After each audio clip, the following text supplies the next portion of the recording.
Time and again, Muslims have been questioned how verses sent 1,400 years ago could possibly be preserved word to word, let alone a whole book. Every time Muslims have defended the divinity of the holy book of Quran, but some think that's a given, considering it's their religious right. But non-Muslims too have acknowledged the preservation of the Holy Quran.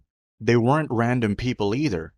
The non-Muslims were religious scholars, devout academics, and zealous Christians, basically authorities of religion. Number 1. William Muir, a Scottish Orientalist, has authored several books, primarily to distort the image of Islam. However, in his book, Life of Muhammad, Muir acknowledges how the textual revision of Uthman was handed down unaltered. Referring to the Holy Quran, Muir writes, "There is probably in the world no other work which has remained for 12 centuries with so pure a text." Number 2.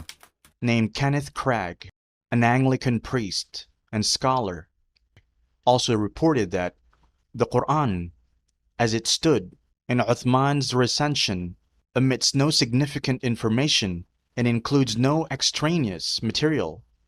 The Prophet's death had decisively closed the book. Number 3. Georges Louis Le Blois.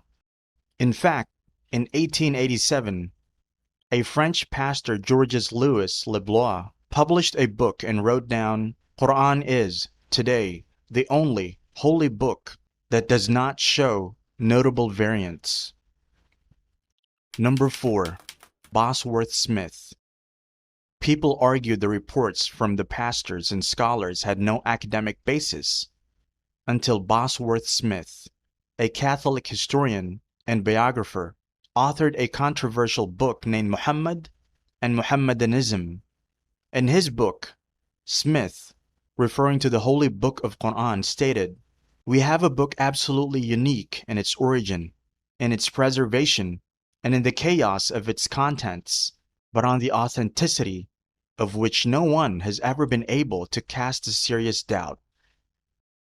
Number 5. Philip Hitti.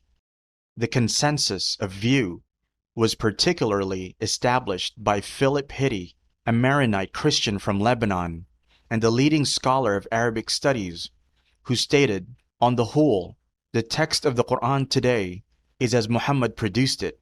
As some Semitic scholar remarked, there are probably more variations in the reading of one chapter of Genesis in Hebrew than there are in the entire Quran." Number 6. John Borton. The genuineness of the Holy Quran was further lauded by John Borton, an Arabic professor at the University of Edinburgh, who closes his magnum opus in the collection of the Quran by saying, "What we have today in our hands is the Mus'haf of Muhammad." As the 20th century began, more and more religious authorities started to look into the divine book that did not have a dot written out of place in the last 1300 years. Number 7. Hamilton A.R. Gibb, one of the leading Orientalists of the 20th century, writes, "It seems reasonably well established that no material changes were introduced, and that the original form and contents of Muhammad's discourses were preserved with scrupulous precision." Then, non-Muslim theologians started taking keen interest in the world of Islam and delved into research, as that was the only way they could understand the religious roots without actually converting. Number 8. Adrian Brocket. One of the most famous academics at the time was Adrian Brocket, a professor of Arab and Islamic studies at Durham University, and one of the scholars in the field of the early textual history of the Quran. He magnifies how strict the authenticity of the Quran actually was and declares, "The transmission of the Quran after the death of Muhammad was essentially static rather than organic.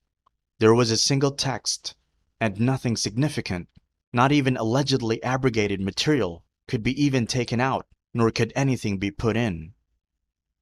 Number 9. Christian Snook Hergrani.